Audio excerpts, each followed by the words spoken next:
Saat Perang Pasifik atau yang dikenal dengan nama Perang Asia Timur Raya yang berlangsung selama 4 tahun, Jepang mengalami beberapa kekalahan dan menyebabkan kehancuran. Pada tanggal 6 Agustus dan 9 Agustus tahun 1945, Hiroshima dan Nagasaki dibunuh oleh sekutu, membuat Jepang semakin terperosok dalam lubang kekalahan. Sampai akhirnya, tanggal 14 Agustus 1945, Jepang menyerah tanpa syarat kepada sekutu.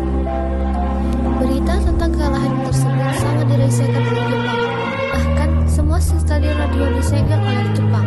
Tapi ternyata siaran tersebut tertangkap di Indonesia dan Sultan Syahrir mendengarnya.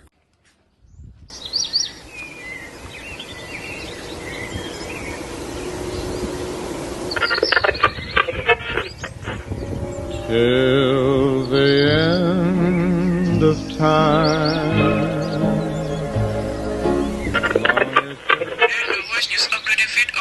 Surrendered unconditionally to the Allies. One of the reasons was the bombing of Hiroshima and Nagasaki on August 6 and 1945 by the Allies. As a result, Japan lost most of its troops and troops.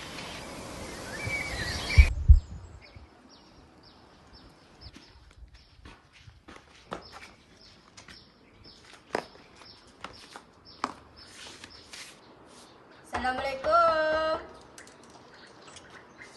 Mau cari siapa? Saya mau cari Bung Hatta, ada Bu? Ada, silakan masuk. Silakan duduk. Terima kasih. Bagaimana kemerdekaan kita, Bung?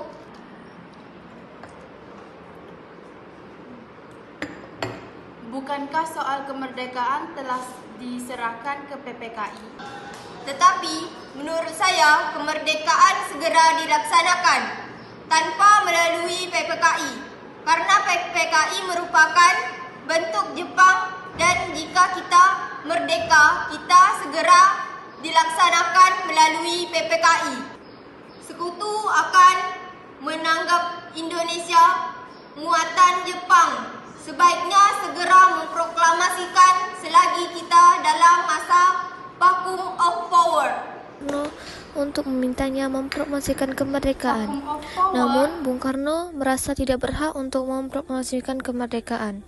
Karena menurut Bung Karno, yang berhak untuk memproklamasikan kemerdekaan adalah PPKI.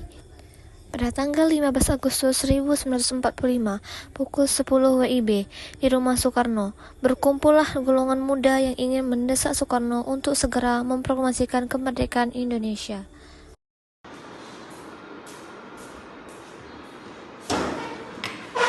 Ada maksud apa saudara-saudara datang?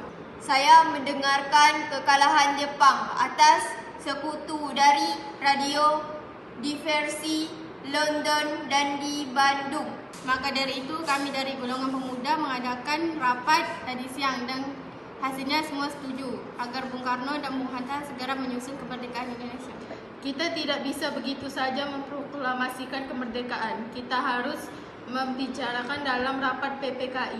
Kita tidak bisa mempercayai PPKI karena PPKI bentukan Jepang dan kemerdekaan Indonesia bukanlah dari bangsa lain, melainkan dari bangsa kita sendiri. Bukan begitu, kita seharusnya tetap membicarakannya dengan PPKI karena tugas PPKI adalah mempersiapkan kemerdekaan. Apakah kita harus menunggu janji Jepang untuk memproklamasikan kemerdekaan Indonesia? Kita bisa, Bung. Kita harus memproklamasikan kemerdekaan kita sendiri. Malam ini juga kita korbankan revolusi. Kami siap mempertaruhkan jiwa kami. Jika Bung Karno tidak bertindak cepat, maka akan dapat pertumpahan darah dan pembunuhan besar-besaran esok hari. Ini batang leherku. Seretlah saya ke pojok itu dan potonglah leherku malam ini juga. Kita tidak usah menunggu esok hari. Golongan muda yang tidak dituruti keinginannya untuk segera memproklamasikan kemerdekaan membawa Soekarno dan Hatta ke Rengas Dengklok untuk diasingkan. Golongan muda terus saja mendesak agar Soekarno-Hatta segera melakukan revolusi.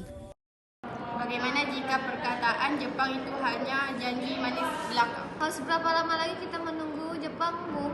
Kita harus memproklamasikan kemerdekaan itu sekarang juga.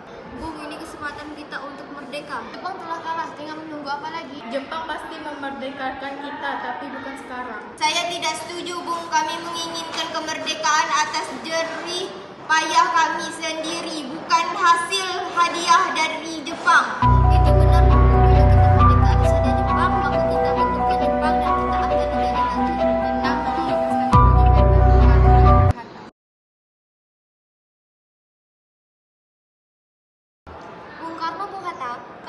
belum pertimbangkan masa depan dengan baik, tapi saya yakin ia dapat bangkit dan memanfaatkan situasi ini. Kesempatannya tidak datang dua kali. Tapi, apakah kita bisa? Apakah semua ini mungkin kita lakukan? Tentu mungkin, Bu, asal kita berusaha. Soekarno dan Hatta akhirnya setuju untuk segera memproklamasikan kemerdekaan Indonesia. Rumusan teks proklamasi ditulis oleh Soekarno di rumah Laksmana Maida dan diketik oleh Sayuti Melik.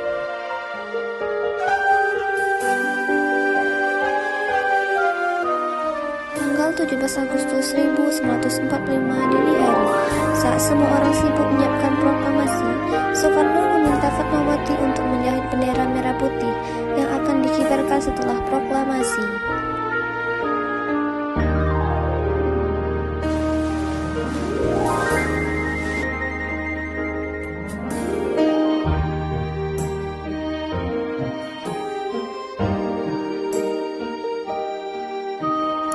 Akhirnya, proklamasi kemerdekaan Indonesia dibacakan oleh Insinyur Soekarno di depan rumahnya di Jalan Pengersaan Timur nomor 56 Jakarta pada bulan Ramadan pukul 10 pagi hari, Jumat tanggal 17 Agustus 1945.